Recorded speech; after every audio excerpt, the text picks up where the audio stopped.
All right, Media Days. We're talking 6-6A. We're here with Hebron Head Coach Brian Brazel. Coach, man, last year, I don't even want to talk about what you had to go through last year because I know all it's going to do is bring up bad memories. You're going to get mad and throw the phone up against the wall. So we won't talk about that. But is there anything you can feed off of last year that can get you started right this year? Because, I mean, you guys missed the playoffs for the first time in like 6 years. But it's not all because it's the skill on the field. I mean, you had to deal with a lot of stuff. Is there anything you can build off of that? Oh yeah, I mean, regardless, everybody had to deal with a lot of stuff last year. I mean, I think you can sit there and we all had our things that we had to deal with, and the one thing I think you always have to do is you can't look for excuses about this side or the other. You know, we all had things we had to deal with. It was a crazy year. I'm just hoping this year that I don't have to worry about thermometer checks, and I don't have to worry about social distancing. I don't have to worry about masks. I don't have to worry about contact tracing. I hope we're just getting ourselves prepared to play a tough football schedule and get ourselves ready to go out and compete each and every day. And that's the way we've really been dealing with it this summer. So, I mean, we did make the playoffs, and obviously that's always a goal, and we're disappointed it didn't work out for us, obviously. But at the end of the day, it's nothing. Those things don't define who you are or anything about you. I mean, the thing is how you respond to those things, and I think that's the things that we're looking at. All right. Well, speaking about the Hawks, I mean, you guys are one of the bigger guys up front. I mean, you return some all-district linemen, and it's always good to have experience on the line because that's where all the action happens. So talk about bringing back, three guys that are all district from at least the offensive line, and then the defensive line brings back some guys as well. Yeah, I mean, we do. We got some big guys. We're excited about Noel McKinney, Ian Langford, Bradley Kavanaugh, and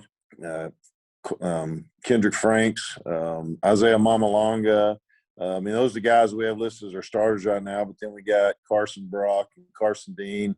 Will both be playing tight ends for us as well. I mean, we feel like we really have some guys that are going to be able to get in there and push people around. And of course, that's going to be a big emphasis on us is making sure that we will bring that physicality to the game. And the disappointing part that we feel last year is we had a lot of situations where we were short yardage situations, goal line situations where we didn't convert. And those are things that, it's an attitude. And those are some of the things that we've really been working on this offseason through spring. And we're going to continue on into the football season of just making sure we understand when that's just got to be, that's a pride thing. When it's 3rd and 1, we're going to get a yard. I mean, that can't happen. And, we are going to consistently be that team that's going to be able to move the ball. And we are going to lean heavy on them big guys, and so those are areas that we do feel good about the big guys up front. And we think that they got to really own that mindset of, have that steamroller mindset that we're going to roll over people because it's we'll have our challenges because we're going against a lot of really, really good football teams. Yeah, let's talk about that. It's a lot of people from the outside feel that the biggest power at 6-6A comes from the Louisville ISD. You got that high-scoring Louisville Farmer squad. You got a Marcus squad who's brought this kid in from Washington State. Who knows when he's going to get the field? Probably not this year. And then Flower Mound's probably got one of the better quarterbacks in the area. And you guys, and then you have to deal with the Plano teams too that are trying desperately to get back in the playoff situation. Talk about your district as a whole and how you can survey that. Yeah, well, I mean, I'll start with one you didn't mention yet either. I'll talk about Coppell a little bit. They're ones that they've done a really good job of each and every year being a consistent playoff team. And I think a year ago they were the team that had kind of set out, and they were obviously working their way to get themselves back in this past year, and they did. And so, I mean, I think the big challenge we have within our district, I know Plano East was 0-9 last year overall and didn't win a game in district, but they were very capable. They are a very capable team of each and every week of winning.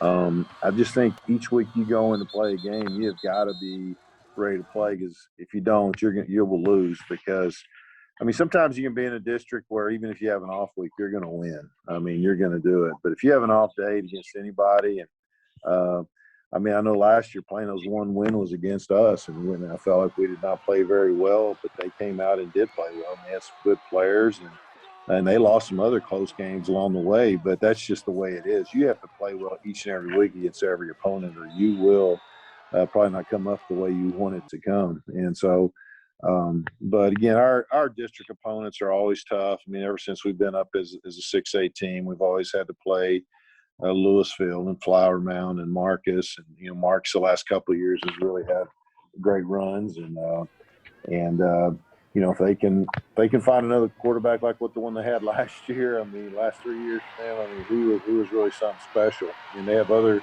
But the thing is, they're always a well-coached team. They always play tough. So even if they don't have that quarterback, they're going to always be a tough team to defeat because of again, they're just so well-coached, and their kids come with a lot of toughness and a lot of. But that, and then Louisville, like you mentioned earlier, I mean, they're just so explosive. They got a huge offensive line.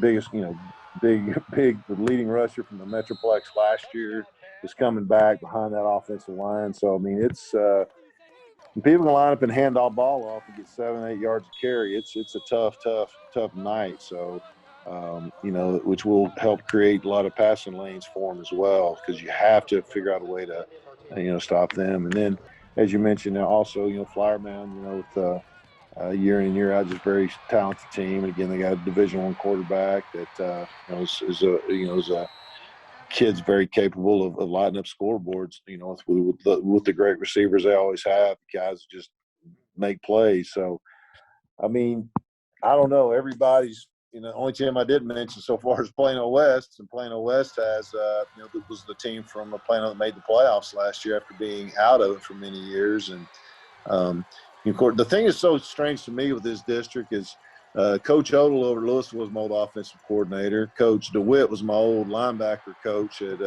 Top L, and then Coach Soka was another one of my offensive coordinators. So, I mean, I just feel like I'm always playing assistant coaches and guys that that know me really well. But very proud of the job that they do and what they've been able to accomplish. So again, all three of my assistants got in the playoffs last year, and I didn't. So I need to learn from them, because they did a much better job of getting their guys in than what I did.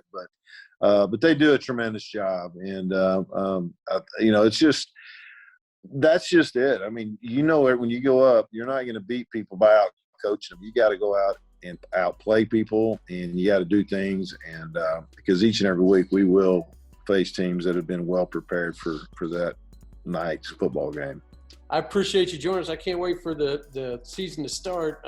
Hopefully your schedule won't get jacked up as much as it did last year, but no. I appreciate you joining us. You bet. Thanks for having me. Hey, go Hawks, and we look forward to a great 2021, and we're glad we're going to be starting on time. All right.